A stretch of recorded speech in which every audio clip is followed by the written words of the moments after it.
Hi everybody and welcome to Serious Sunday. I'm your host Luke, and this is the show where I talk about video games and things. And I'm putting today's video together on the afternoon of Saturday, May 27th, as I idly check every half hour or so for the servers for Friday the 13th, the game, to accept my login.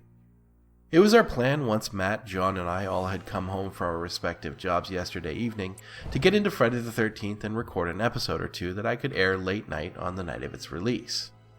Being a very minor and inconsequential YouTube channel though, even as backers, we didn't have early access to the game, so like many other players, it's been a bit of a chore to get logged into the Friday the 13th servers, and unfortunately, though I personally get what's going on and sort of just sit waiting patient but disappointed, this has already done some very measurable damage to the game on the whole.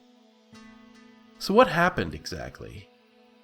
As with the launch of many multiplayer-only high-profile games, the day one user base was far greater than Gun and IllFonic apparently anticipated, and the Amazon servers that they rented weren't configured to handle the load. The constant login queries that the AWS servers they had prepared for authorization were being throttled to stop allowing logins after a certain threshold was reached, according to Wes Keltner, creator and designer of the game. What that threshold is not yet public knowledge, but suffice it to say, it was lower than demand, and this caused the game client to be unable to communicate with the servers, and ended up returning a failed connection attempt to the client in the form of the database login failure that you're seeing happening in the background.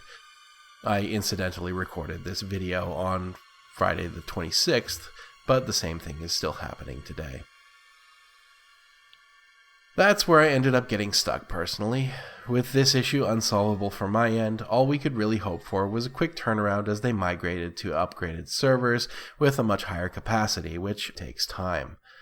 But that's unfortunately not the end of the story, as the server issues that Friday the 13th were having were even more far-reaching than just the login failures.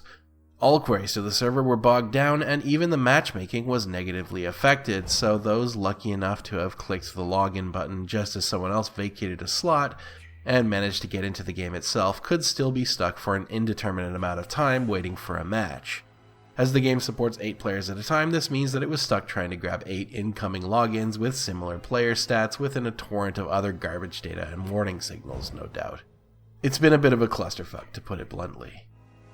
And so, in particular for those players who have never had the opportunity to try the beta, and who bought the game on release date as is the overwhelming norm, they were presented with a game that was an extreme chore to get into at best, and mostly functionless menu at worst. That can be devastating for a game. As the average player isn't nearly as understanding of the trials and tribulations of shipping a game and making sure that multiplayer games work properly once released on live, the knee-jerk reaction of many was to immediately lambaste the game on review sites. This sadly happens with any game that releases anything even remotely game-breaking. I saw it firsthand with the release of AlphaDog's Monstrosity, which I worked on just because we had some network connection errors from time to time, and that game wasn't even nearly as high profile as Friday the 13th is. So what could Gun and IllFonic have done to nip this problem in the bud? One thing that I thought that they could have done that Blizzard did spectacularly with their near-flawless launch of Overwatch, which we talked about at the time, was their load testing betas prior to worldwide launch. A month-ish before the game went live, if memory serves, Blizzard opened the floodgates for a week to players to give them an opportunity to try the game, but also test whether their servers were ready for the load.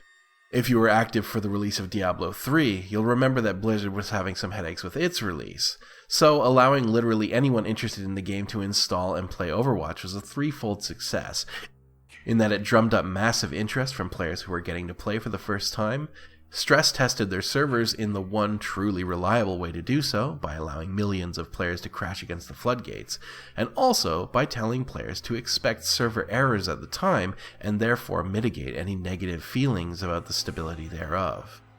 A controlled soft launch of the game in that manner could have done wonders for Gun and IllFonic, but alas, it's only useful in hindsight to say so. Much to the credit of Friday the 13th's development team though, they jumped on it as soon as they got wind of the login issues and have, as of now, been at least 24 hours in, attempting to significantly improve the success rate of logins with 2 major server updates, but as of this recording, it's unfortunately still not resolved, and it's also not the only problem they can fix.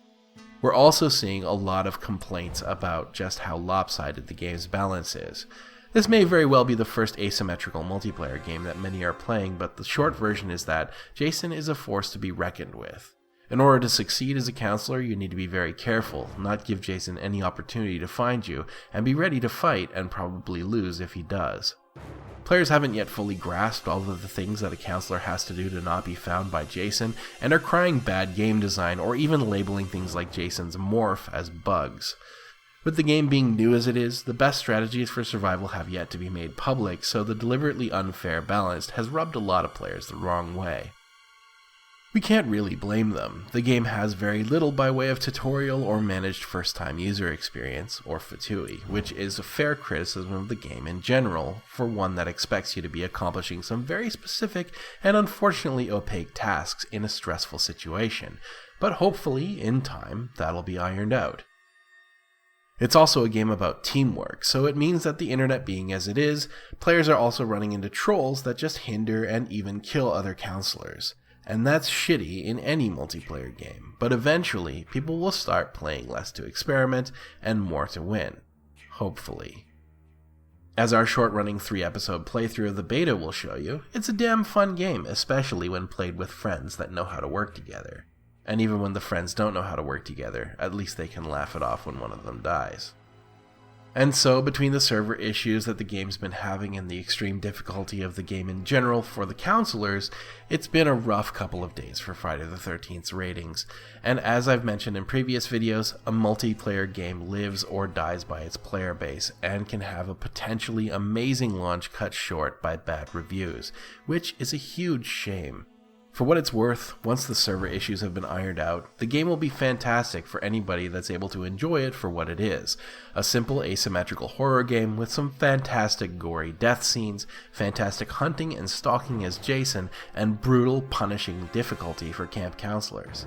It may not be for the faint of heart, but it's a shit ton of fun for us at the very least. We may have missed out on our first window to release a video due to not being able to log in, but we'll shoehorn one in as soon as we can, and from this upcoming week, the plan is to make every Friday the 13th. My only major personal regret?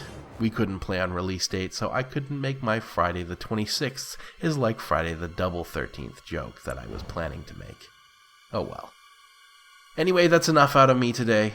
With luck, by the time this episode airs, all of this will just be retrospective and we can all enjoy murdering sexy teens unhindered as we should be. For now, though, I hope that you've enjoyed today's episode.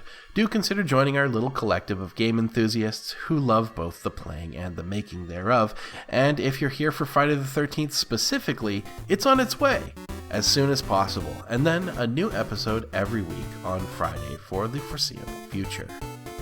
Thank you for joining me, and have a good one. Take care.